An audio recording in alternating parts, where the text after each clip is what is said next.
Mr. Ayo, good morning and welcome to the program once again. If you came across the viral interview between Daniel Bwala and the anchor in Al Jazeera TV. Yeah, it was quite a very interesting one. I had the privilege of watching it, but I've gone back to watch it over because it's quite explosive. The Yeah, Anchorman actually did a very good job. He put the special advisor of the president on a very hot seat, very correct. hot seat, and it Yeah, was quite interesting. yeah. And as you know, Daniel Bwala at the moment is the special advisor to President Tinubu Yeah, now. And yeah, during 2023 election, he was a big critic of President Tinubu. You know that. sure. He was working for Yeah. former pipeline Atiku that time. Yeah, and Spokesman he for, said he said mm, he said so many things against Tinubu then, yeah, which was used against him during the interview. yeah. Do you think, in your own opinion, it was a fair interview? I haven't seen how he was being, should I use the word rubbish now? He was being brought down by the international media, and I'm not too sure he did very well in the international media. I'm not sure he did very well. He could defend himself, but his words were obviously used against him. Do you think it was a fair I think from the international media, Al Jazeera? Well, quite fair, because that's the work of the media. Okay, the media has this agenda setting role. We are the watchdog. I'm a media man myself, so we are the watchdog, and it is the constitutional responsibility of the media to hold government accountable, to hold leaders accountable. We are entrusted by the society, the larger society, to make sure that things are done properly. And that's exactly why, you know, the governments in Europe and the United States fear better. They fear better because the press holds them accountable. You understand? They do their job because Mm. you can't get away with any misdeeds. The press, the watchdog, they are going to be on you. So the anchor man did a very good job. In fact, I was almost pitying Mr. Bwala because he was seriously on the hot seat. You know, this politics is a very dirty, dirty, dirty game. It's actually the game of the devil. You understand? Especially in Africa, where we are not too ideologically oriented, where we jump ship and jump from one party to the other. You know, it's a lot better in UK, in Europe, in America. But here, there's no distinctive ideological, you know, divide. You see that most members of the ruling party now were once members of the PDP, People Democratic Party, and look at those who are in the opposition now, the ADC. Both of them have either been in APC or PDP. And some of the baggages they have to carry now is that when we look at your antecedents, and you are saying you want to do this, you want to do this, well, it's easier said than done. We have to still look back at your antecedents. That when you were with them, when you had the opportunity to govern, what did you do? Or are you just think we are fools? So I am happy that politicians are being held accountable and put on their toes. In fact, let me be frank with you. I like one statement that was accredited to President Bola Tinubu. He said, "Once you venture to be a politician, that is the day you'll be told who was the boyfriend of your mother, or who impregnated your mother, or whether you're a bastard or not." And that, Yeah. I hope he put into effect. He says he likes to be criticized, and the only way politicians can be put on their toes is when their powers are checkmated. And the press, as the fourth estate of the realm, has a big duty. So it was a big interview. But Mr. Bwala was really, really, really, he did his best, but it was a difficult one. Very difficult one Yeah. because he had to eat his words. Of Yeah. course, almost something like something that happened to or mockery, Reno or mockery. When Yes. Sowore, you know, was being charged to court for defamation, for calling the president a criminal. And Yes.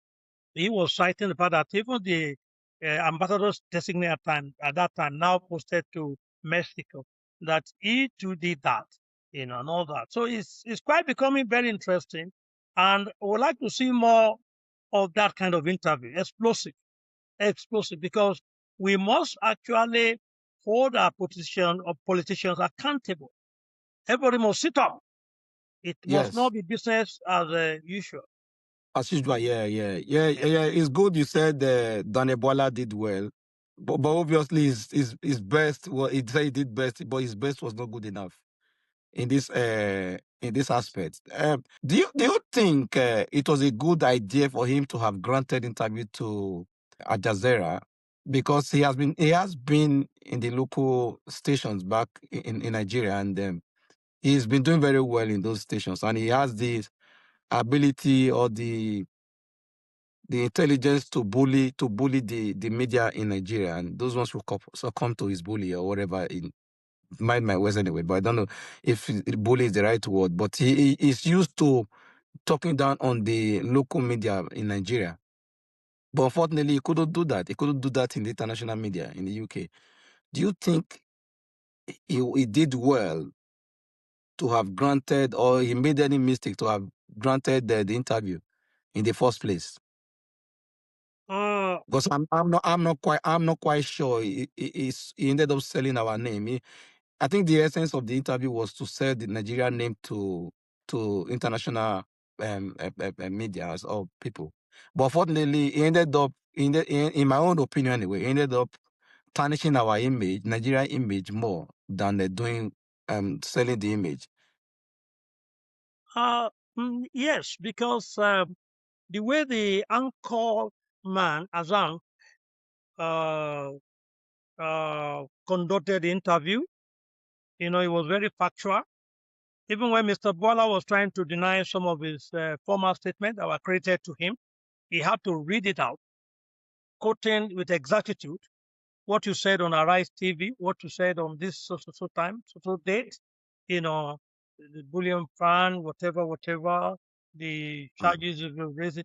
So the anchor man did not allow him a lot of air of escape, and he was really on the spot. I guess if he had known that it would be that combustive and volatile, maybe he would Yeah. have thought twice and prepared more, because actually the questions were very, very volatile. These are real issues uh, that he has to put on a personal level, on the fact that he had to eat his words, the words Mm. that he has spoken past. So make him look Yes. unstable, as if Mm. he's just hopping like a monkey from party to party because of what he's going to, because of his interest, what he's going to, like they say in Nigeria, what he want to chop. So what he want to, rather Yes. than on principle. So, but he also Yes. explained, he tried by saying that, well, he was with President Bola Tinubu initially, but that because of the Muslim ticket, which he believed will not work, that was not a balanced ticket, and that's why he left. Okay? Nevertheless, he still portray him as somebody who has a propensity for hopping around. And anyway, that's what we know most of our, each nation has some characters. Our politicians are now known for hopping around like monkeys, from tree Yeah. to tree. They Yeah. don't exhibit a sense of stability or ideological conviction. They don't look like those who are convinced. They just look Yeah. like Yeah. those who are just, in the business for their personal self-interest. Survivor. They're just a Yeah. survivor. Yeah. And you don't pity them Yes. because the poverty around here is not easy, you know. So it's like a game of Yeah. survival more than it, For the politicians, yes. And yeah. the duty of the duty of the politician is supposed to be to serve the people, but from what we are seeing, since the all lack ideology, it's beginning to look as if all they are doing is just to benefit themselves and their families. Yes, it's personal Yeah, survival. that It's a game of yeah, that survival for now. Anyway, yeah, that's true. because of That the poverty, mm, especially like in Europe, where you are, you know things are quite better off, and yeah, you know you don't have to be desperate to enjoy the good life. But here, yeah, exactly. majority of us Nigerians are actually you know we are living far above below poverty, but it's dimensional poverty, and Yeah, here you need to fast and pray yeah, to be able to yeah. afford So to be your able to free. survive, And if you don't want to do yeah, that, it's either you take to politics mm, or you go for ritual, kidnapping, yahoo yahoo, and all of that. You know. yeah, yeah. So here people Self are more a survival. little bit more desperate for survival, Yes, and that's yes, how yes. our politicians behave.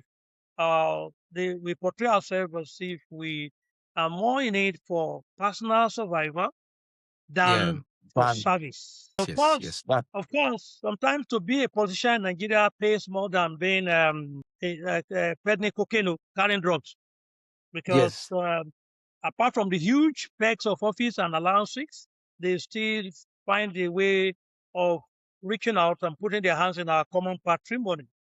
So we still yeah, have a long way to go. We still have a long way yeah. to go here. Yeah, yeah, yeah. Thank you, Mr. Ayo. I tried not to go personal in this during this interview, but I think it would be fair for us to quickly dive into the aspect, the real topic of the discussion that led to the viral video or that put Danny Bwala on the hot seat. Tinubu as a president.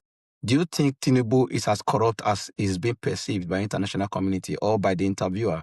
During the interview, he did say some things. Do you think Tinubu is as corrupt as it is being perceived by the international community? Yeah. Uh, the truth of the matter, let's be frank, is that like Ayi Kuyama wrote in his book, I read that book for my A levels English literature. Uh, he said, the beautiful ones are not yet born. Well, As a media person, I've done my thorough investigations about all the politicians parading themselves, frontliners in Nigeria now. And I found that all of them have dirty hands. Nobody is actually clean. The beautiful ones are not yet born. In but any case, mm, as a Christian, I understand because of the fallen nature of man. Fallen nature of man. You know, nobody is actually perfect, and there's a beautiful quotation of Chaucer in the Victorian age that I love to quote. He said, "If uh, if goats should rust, what will iron do?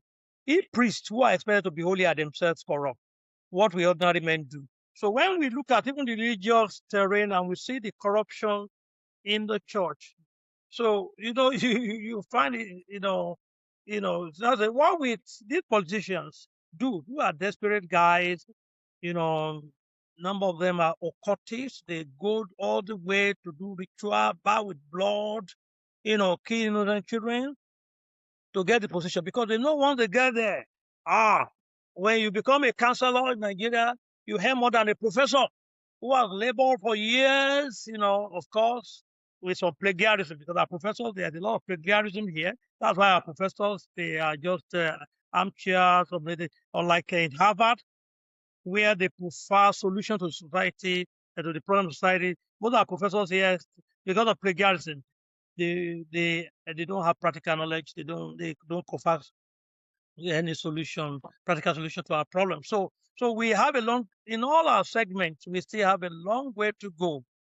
We need to work on a kind of reorientation, right from childhood. We have to start it from age 0 because UNICEF tells me that you know that when a child gets to the age of 8, the personality is already formed, and it takes more than double effort to alter that, to intervene.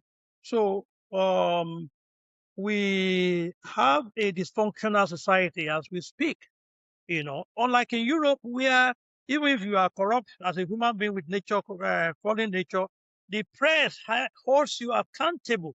thou shalt not be caught. Once you are caught, you resign. But here, Yes. politicians will go ahead. Oh, there's Yes. no say, oh, I'm sorry, I've embarrassed my family. No, no Course. decency Yes. here. Yeah. The But game goes on. No shame. We are yeah. playing a Yeah. shameless politics here in this time. Mm. So we Yeah. need a But lot of that work, a lot of. to do. Yeah. It's a work in progress. I'm optimistic that things will get better. Things will get better, Mm. but we need to work harder. Yeah. We need some Well. politicians like Azan who will put our politicians on their toes. Yeah. Okay? Yeah. Let me go back. Let me stop you a bit. Because the reason why Hassan of the Al Jazeera could put Daniel Bwala on the hot seat was because it's not in Nigeria media. So it's not being the media where Hassan happens to be working. It doesn't have any a compliance requirement from the Nigeria government. So in that case, he could talk freely. He could talk independently. But Nigerian media, as we already know, have been hijacked by the politicians. So the politicians decide what an interviewer asks them, at what time the question should be asked. So if you put the politicians on their toes, they will end up collecting your license from you. Not that bad. Not that bad yet. If you, from my own monitoring of television stations, AI channels, TV, Arise TV, even sometimes on TVC, I see some people they still tolerate. Once you make sure you don't, the media law and the cybercrime law does not allow you to just defame anybody. You have to use the word like the word alleged. Even if you want to call somebody a criminal, you say we're alleged criminal because the administration of the criminal justice says a man must be presumed innocent until pronounced guilty. So when you want to, Yeah. when you want to refer to such things, you must use that frame, alleged. Okay, Mm. there's an allegation of this. And I think our media, if you want to take the gauntlet, they are still free to ask such questions. Of course, you know that Arise TV does it. Even sometimes, even on the TVC, which you will assume belongs to the Mr. President because right, Um, even there too. I think I've seen in a number of time when people are allowed to yap the Mr. President and all that. And mm, actually, uh, I've read stories that where I've heard the president says that he doesn't even have mind to be yapped. But you see, um, the way you say the truth too also matters. There's what we call adversarial press. There's a way I can tell you the truth without necessarily showing that I'm doing an hate speech. Hate yes, speech is different from, you know, being saying the truth. I can that's tell you good the now. truth that because if I'm to interview Mr. President, I can say, Mr. President, they say you are carrying drugs. Is it true? Mm, Is it not true? I know mm, the court has said this and this and this. What actually yeah. happened, Mr. President? I think Nigeria still allows that. It's still allowed. Yeah, Only but yeah, that that's good. only I may not Okay, get a make a fat point. envelope Make your point after here. the interview. Yes. But once I don't break the law by by pontificating, for instance, I can say, Mr. Dan, I learned you were a thief. Is it true? Yeah. There was a friend of mine when I was in the University of Lagos. I went for holiday and I heard that he stole a goat and he was very close to me. He Mm, was a Ghana. So I called him. I said, "Hey, sir, I've been hearing rumors when I came, and I'm your friend. I don't say things behind people. I said, I heard that yeah. you are a thief, that you stole a goat. I said, I don't believe it, Yeah. but tell me which is true. Wisdom Yeah. is also profited. And he was not Yeah. offended. He said, I don't mind that. I didn't steal a goat and all that, even though my investigation showed that he actually stole a goat. But it Yeah. was good. Yeah. So the methodology also matters. Because if Yeah. I'm to speak, engage the president now, I can ask him any question, but I will not break any law all Yeah. the same. Yeah. But yes, thanks for your explanation. You have made your points there. From what you have just said now, so what lesson now should we're still discussing the Bwala's interview. I think it's better we see how we can bring it back home. What lesson now should Nigerians um politicians learn, haven't seen what happened between Bwala and Hassan? What lessons should Nigerian politicians learn? Whether you are in opposition or in the ruling party, what lessons do you think Nigerian politicians should learn from that interview? The, the first lesson I think politicians should learn that whatever you do, you'll be held accountable someday. Someday, you'll be held accountable. Although everybody has a past, but you have to be more watchful. And even if you want us to overlook your past, you have an opportunity now to correct your past. I heard about a Brazilian president who was actually like a criminal, but he, in history, is one of the best presidents of Brazil. It will never be forgotten. But his past was erased by the new good strategy. And I think that's a challenge to Mr. President to leave a good legacy. To say, whereas people are saying bad things about me and all that, I want to prove them wrong. And I want to, just like the Bible says too, he said, if a man is doing evil and you warn him and he changes, all the evil he has done will be forgotten. Okay? Yeah. And if a man is Mm. doing good too, and you want to depart from doing good, Ezekiel was told that go and warn him, so that the blood will not be upon your head. And if you warn Yeah. him and he doesn't change, his blood will be upon him. So I think Yeah. as a media personnel, we need to really engage our politicians. We need to confront them with the truth. We need to put them on their toes. We need to Yeah. speak for the masses, the voiceless, the hopeless, so that the integrity, because our integrity level in Nigeria now are quite impoverished. Yes. The governors are collecting a lot of money. Now, they are smiling, but we have not seen the effect on the average citizen. An average Yeah. Nigerian has not felt the effect of some improvement in our earnings. Money that was being given as subsidy, which is now being put back to the economy. So if you see Yeah. the take home of governors now, that's why you see many of these governors defecting, because there's a lot of money Yes. now to share. A lot of money Yes. to share. But the citizens Yeah. are not yet feeling. That's the Feeling problem. the That's the impact. challenge we have now. Yeah. That's the challenge we have now. So where Yeah. the micro is improving, but the micro is not yet fed. Although food prices are coming down now. We hope they Yeah. can come down Those, better. Yeah. yeah, in my opinion, Tinubu, the president of Nigeria, just is doing that just to win the next election. In my own opinion, my opinion might be different from yours. He's giving more money to the states in order for him to win the heart of the governors, because you cannot give money to someone. For instance, you are adding to their budget without monitoring them, telling them what this money is meant for. No clear plan of what the money will be spent on. You increase their allocations. So of what use is it for you to increase allocation without a clear plan of what that money is meant for? So what these politicians do, since they are not being monitored, or I know they have the right to do whatever they like, but the fact remains that any money that is being given should be accounted for. So you cannot increase someone's budget who has been doing woefully in the aspect of health and all those things. And again, you added money to the person's money. What do you want the person to do with the money? They'll end up just laundering the money, sending the money abroad to buy more houses in the UK and in America.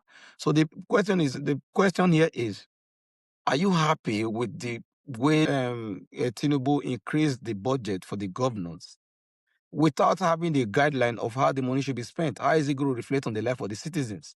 From what I understand, he removed subsidy instead of making the money derived from subsidy, giving it to the masses, making it affect the masses positively. But it's not giving it to the governors. So the governors now are not spending the money the way they like, and citizens are the one bearing the brunt. You see, our challenge actually is that in the game of politics, highly monetized in Nigeria now. If you want to contest to be a councillor, if you don't have about 50 million, minimum of 50 million, it's very difficult. You are not, your future is not guaranteed. You want to be a governor now, you don't have about at least 50 billion. Can you imagine? It's so monetized that the common man is shut out. Most of the people who are Yes. in the on the platform politicians who can afford to play the game now, they have to be money misrule. They must have encountered big money either through stealing or rituals. For you to see a very clean person now to say want to come out to contest is very difficult because the grants, like Nigeria say, grant no equal because Yeah. it's highly monetized. So that's why a lot of youth are shut out. If you Mm. don't have big money, you can't dare. I have a lot of good ideas for myself, but do I need to? There was a time I wanted to contest for the governorship of Lagos State. I had to apologize Yeah. on me that look, no money. So even people with good ideas, a lot of them are not here. But to be fair to the Mr. President, he is to be seen as somebody is a visionary. But the problem is there's limitation. Like some of the limitation I've noticed is that he has been combat in getting to the grassroots. So a few weeks ago, he was begging the governor. He had a iftar. He broke fact with governor and he was begging them literally to please go and reach the poor. Go on, because election is coming. And if the people are not happy, except you rig the votes and you change the figures, they will not vote for you. Or no, because of our poverty, Nigerians are so poor that once you offer them some money to survive, because there's multi-dimensional poverty. Poverty, In fact, poverty, yeah. sometimes the politicians want to keep us poor because so that we'll be at their mercy. We'll become vulnerable. So you'll be Yeah. desperate. So once you offer you 10,000, 20,000, you jump at it and you vote for it. Say, look. And once they have done that, they don't even have the conscience to hold them accountable. They've Mm. sold themselves. So we need a lot of work. We need to do a lot of work. We have to see a way where we can demonetize our politics. Only money Yeah. bags. Only money back. And they want to amass more money because they know that money answers all things. They know that they Mm. can buy the votes. They can buy the Mm. votes with their bags of money. So but Mm. it's prayer that is saving us now. Prayer that's saving us. Prayer. Yeah. So Prayer. Prayer. yeah. Unfortunately, prayer doesn't do the job in the sense that what we human beings need to do, we shouldn't leave it for prayers. Rome was not built by prayer. UK, Europe, America was not built by prayer. It was by handwork and putting the work on the ground. That's how rules are being constructed. That's how industries are being made and stuff like that. Anyway, going back to the Daniel Bwala's topic, how do you think international community perceive Nigeria politicians now? Because what I think Daniel Bwala came to UK to do was just to tarnish the image of Nigeria because he was unable to defend himself. And Al Jazeera is a global this thing, what's it called? It's a well-known interview station or in the a television station. So Daniel Bola Ole came, exposed Nigeria to public shame, in my opinion. So how do you think international community will perceive Nigeria politicians today? Of course, there's room for fence mending because you keep pushing in populations, you keep pushing. And in fairness to him, he tried his best, only that maybe his best was not good enough because he was actually put on the spot. Raw facts were brought out. He was confronted with raw facts. And that will give him away as or give Nigerian politicians away as people who are not stable, who are not playing their game with convictions. You something that they are not playing the game with convictions. They say one thing today, another thing tomorrow. Yeah. Although people are free to change their mind in the light of new facts. Okay, I do change my mind. For instance, the person I'm going to cast my vote for in 2027 is not the person I did cast it for in 2023 Mm. because new facts have emerged. I've done my research. I've seen that some people are just hypocrites and all that, and that they are just grandstanding. So, but Yes. it is now becoming uh, in the character of Nigerian politicians that they are here today, tomorrow they are another place. Most of them are not stable. It's a game of survival. Anything they do for survival, for money, Yeah. Mm. fair weather. They call them fair weather politicians.